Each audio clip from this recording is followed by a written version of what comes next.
All right, Alyssa. Yeah. Alyssa, where'd you grow up? Where are you from originally? Grew up in Levittown in Bucks County, Pennsylvania. And tell me about your family growing up. You had mom and dad? Yeah, I kind of had like a broken family growing up, you know. Mom and dad separated and father was kind of absent in my life most of the time. How would you describe your childhood in general? I didn't really have much of a childhood. I kind of grew up really fast, kind of had to. Like I took care of my brothers a lot and my mom was usually, out. Yeah. But no abuse, nothing like that going on in your childhood? Oh no, like of course there was, I had a lot of abuse from all different parts of my family, whether it was verbally or physically, but, And not sexually? no, never sexually, thank God. No kidding. And you went through high school? Yeah, I graduated high school. I was living with my grandmother. My mom kicked me out when I was like 14. So from 14 up, I was, raised by my Why did your grandmother. mom kick you out at 14? She found out I was like smoking pot and like got mad and me and my mother never got along really, we never really had a great relationship. So where'd you go at 14? My grandmother's. Your grandmother? On my father's side. So that's where I like pretty much did most of my growing up, I guess you could say. The drugs started for you at some point? Well, yeah. Well, when I was 14, like I said, I started smoking pot and With the harder drugs? drinking. That didn't really start until I hit my like 20s, like early 20s. How old are you now? 30. You're 30? Yeah. Oh. What did you start using in your 20s? It started with like pills, like Percocet and, stuff like that. I went through a weird phase. The one summer when I was like 18, I smoked a lot of PCP like all summer long, but then that stopped. But like I start with a lot of hard. What does PCP do for you? They call it. They say like you're walking on the moon. Like it's kind of what it feels like. Like it's really different. Like you almost feel like you're not there. I guess you could say like even when you look at the floor, it's like it looks like it's 30 feet lower than it actually is. Like it's weird. It's really weird to describe. What do you like about getting high? Just numbing myself, really. Escaping reality. From like what, your rough childhood or? Just everything. Like traumatic experiences of, being abused throughout my life and, feeling anything. Do you have kids? I do. Where are your kids? They're with family. I have 3 boys. They do. And you're here in Kensington? Yeah. How long you been here? About 2 years now. Tell me about living on the streets in Kensington. It's rough. You gotta have pretty thick skin to be out there. It's probably one of the most dangerous places you could live on the street. It feels like it, just driving around, seeing the behavior. And that's not even half. It's way more in depth than what everybody really sees. At night, it's got to be really treacherous. Yeah. You got to be careful where you step. What's the worst thing that's happened to you? Worst thing?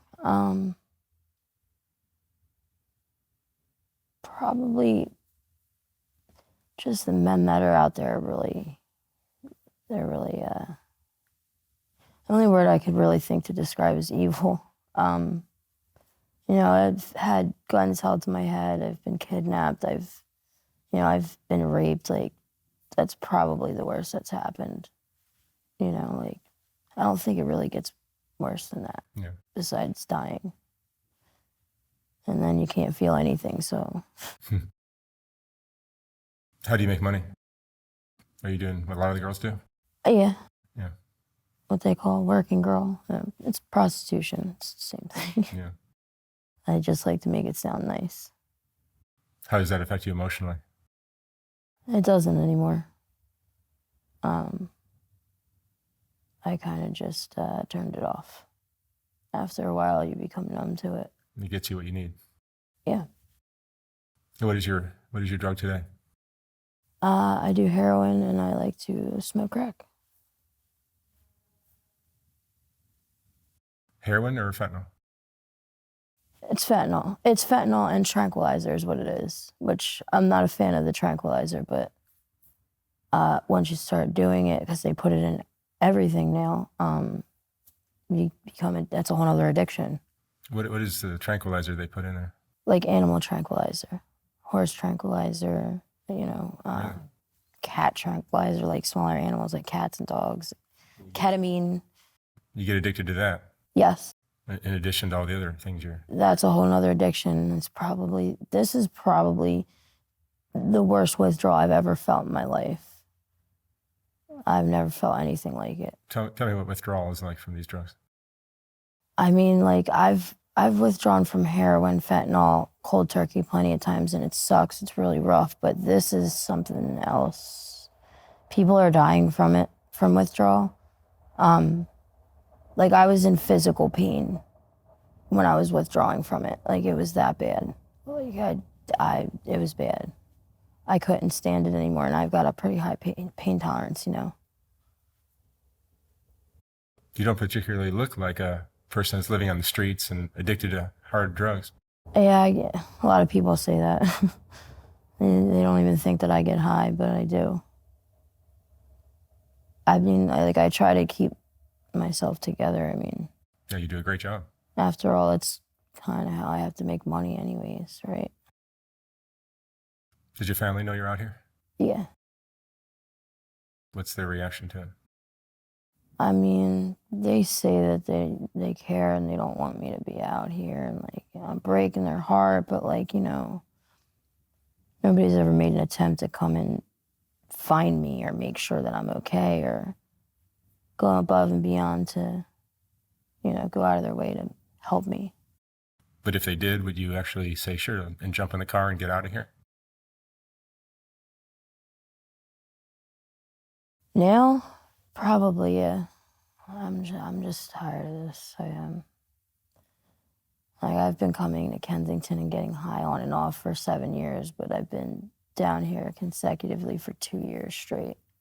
Like, it gets old after a while. It gets really tiring. And you've OD'd before? Twice in my life. Once was, they were both on accident. I never intentionally meant to like kill myself with it, but once was with heroin, and the other was a mixture of pills I wasn't supposed to mix, and I didn't even know. But yeah, I've done a pretty good job of trying not to go that far with it. Like I'm not trying to kill myself or anything on purpose.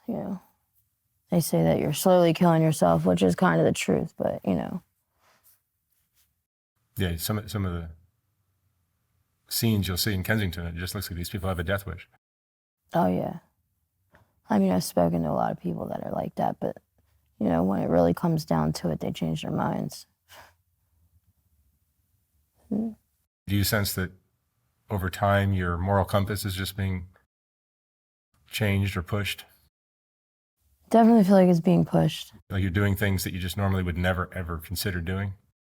Yeah, all your I'll never do that, I'll never do this, they all come true. But I refuse to let this change me in the simple, like I'm not going to stoop to their level. I'm not going to hurt somebody or rob somebody, or I just know what it feels like to be done to me, so I wouldn't want to do it to anybody else. Yeah, but if you look at some of the people that have been here for 10, 15 years, they're missing their teeth and their skin doesn't look like yours does. Right. And they just start looking very disheveled. Yeah, they also decided not to take care of themselves anymore either. People who have just given up hope and lost all sense of reality.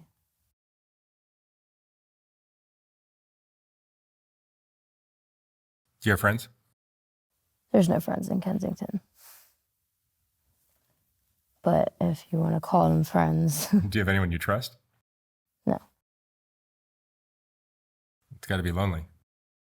Sucks. I'd rather be alone than with somebody I don't trust, though. Yeah.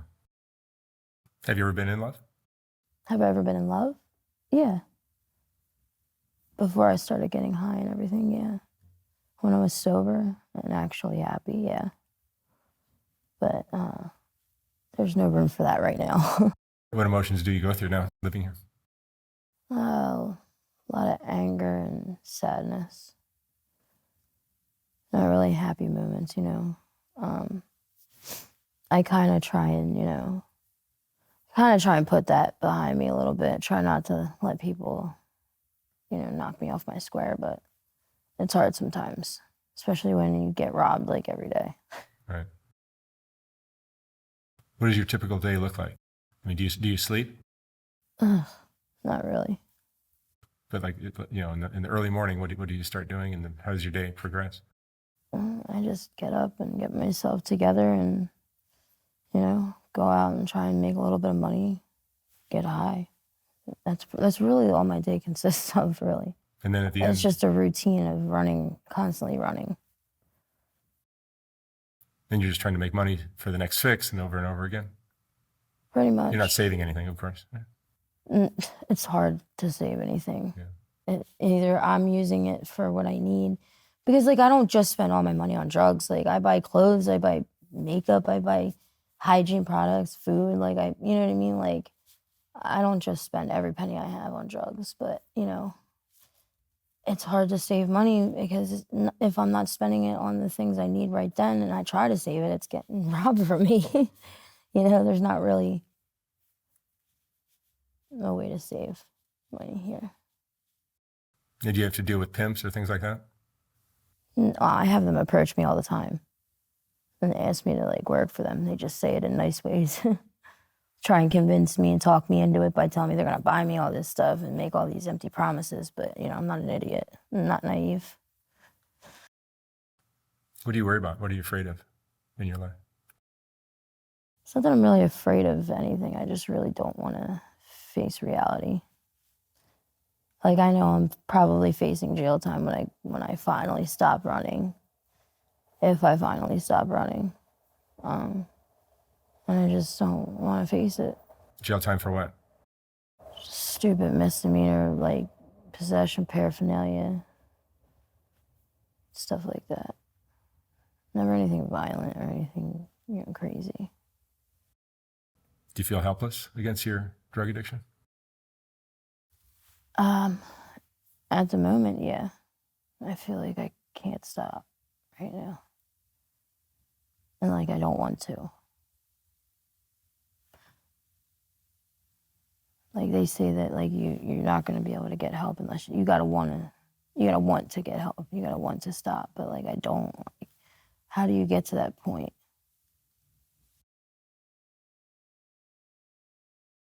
And your life now almost has no meaning. You're not raising your kids. You're not really doing anything except trying to get a fix. Right. And that's gotta leave you feeling very empty. Yeah.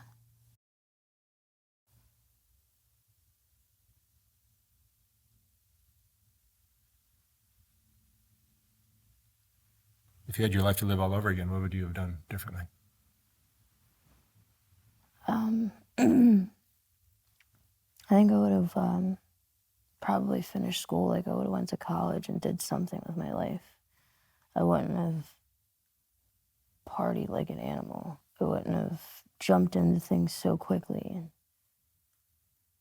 and, so abruptly in my life. Like I just kind of didn't think, I just did things, instead of like thinking before I did anything. And it landed me in a lot of stuff.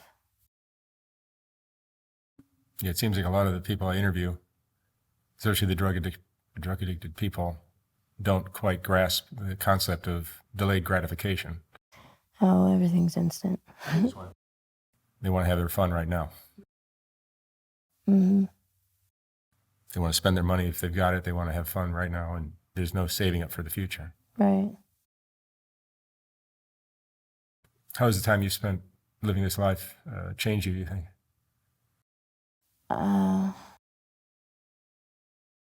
It just kind of like it starts to take a toll on you, like, you know, like I always said, like, it's like a different species down here. Like, these aren't human beings. These people have no empathy, no sympathy. There's no morals. There's nothing. Like, they're just like, they say it's like just lost souls down here. And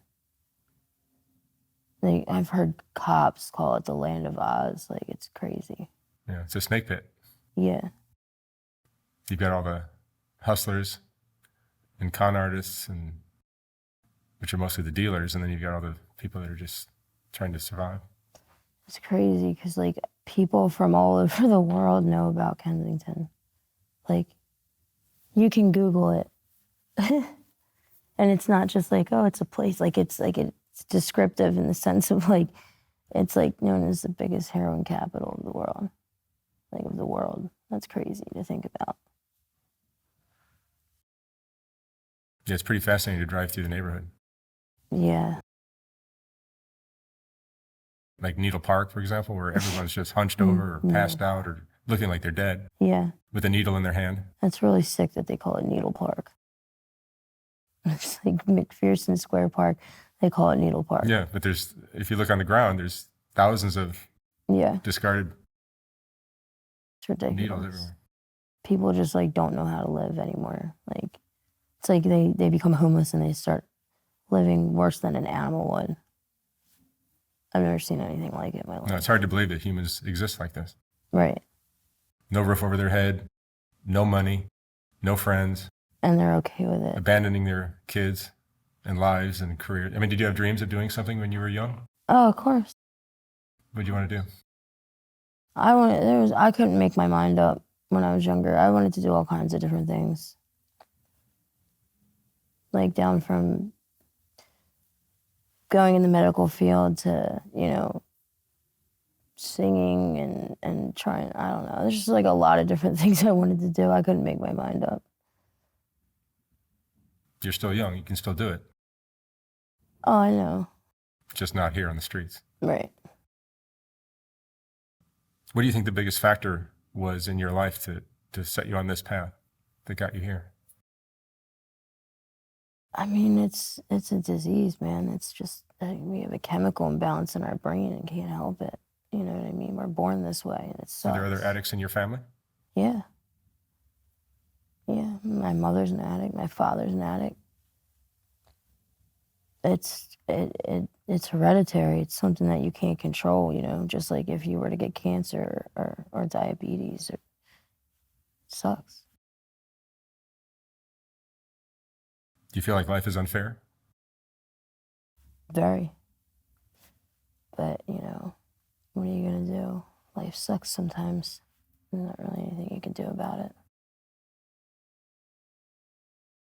You still have hope, though. You look like you do. Yeah, I mean, I know that when I'm ready or whatever, I want to get up and get my life together, I can. I've done it 1,000 times. Like, one more is not going to do any harm or damage. It's just going to make things better. What was your favorite memory as a kid? I don't know if I really have a favorite memory of being a kid. Because I never really had the chance to be a kid.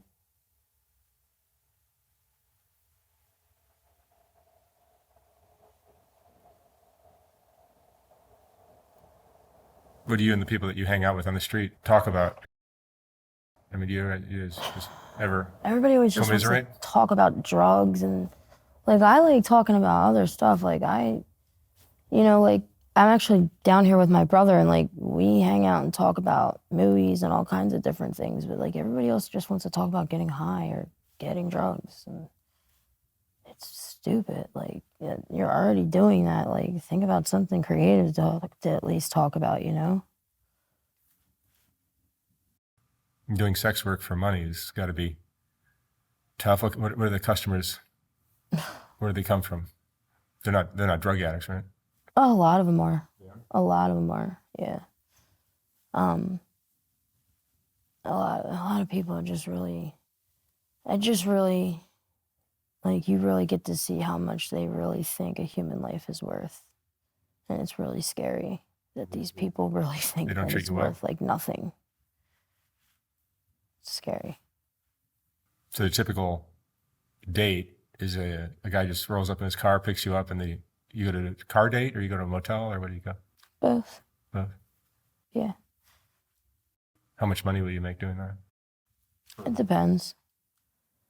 The average price that girls down here make is like $40 and up, unless you're really just like a fiend about it and You'll do it for even less. you're going less than that. There's a lot of girls who do, and then they make it harder for girls like me and that don't do that. You know what I mean? Like, it's $40 is pretty freaking low. You know what I mean? Like, to go lower than that, like I just can't. Like, it's crazy.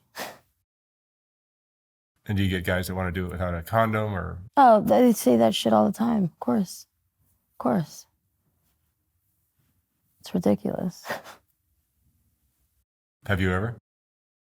In my past, when I was younger, because this isn't my first time being homeless out here. Like, I was homeless out here when I was younger too, when I was like 22, 23, I think. But you know, I'm not young and dumb anymore. Like, you know Yeah, what it's I mean? another Like, death that's wish. way too dangerous. I would never. And you get guys that are asking strange things. Oh yeah, all the time. Looks like what? There's all kinds of stuff. Like, there's a lot of fetishes. Like, Yeah. guys have a lot of fetishes out here. What's the weirdest thing you've been asked? Oh God, I don't even know. Probably, I still think the whole foot fetish thing is weird. Like, there's a guy who picks girls up and like wants to take pictures of her feet, and like just the whole act of it is it has to do with like him touching your feet or your feet on him or pictures, or you know what I mean? Like, it's weird. And there's a sexual element for him in that? Yes, Like he's turned on by it. Just turned on by feet. And he climaxes doing that, or Yeah, really? yeah. Feet. There's another guy who's like got a smoking fetish. I don't want to say his name, but you know, he picks girls up, and he doesn't smoke cigarettes, but like he gets turned on by women who smoke cigarettes. So he makes them put lipstick on and makes them blow cigarette smoke down his throat, and like gets turned on by it while he masturbates the entire time and makes you role play. Like, it's weird. It's really weird. Humans are strange, aren't they? Yeah. Yeah, that's an understatement for down here. What's your biggest regret in your life? My biggest regret? Having the opportunity to turn things around before it got bad and not doing so, and then losing everything. It's probably my biggest regret. Knowing what was going to happen and still continuing to do it. Yeah, it's still not too late, though. No. But if I keep going, it will be. Yeah. But you're young, you're still beautiful, and you look healthy. Before you lose all that, you can turn it around.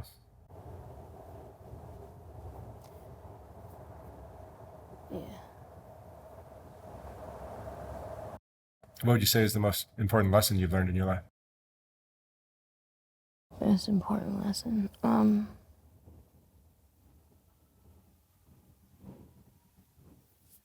Just don't take things for granted. Like, cherish what you have while you have it. Because, like, you might not have it the next minute. All right. Alyssa, thank you so much for sharing your story. No problem. I wish you the best of luck. I hope you get out of here. Thanks. Thank you very much.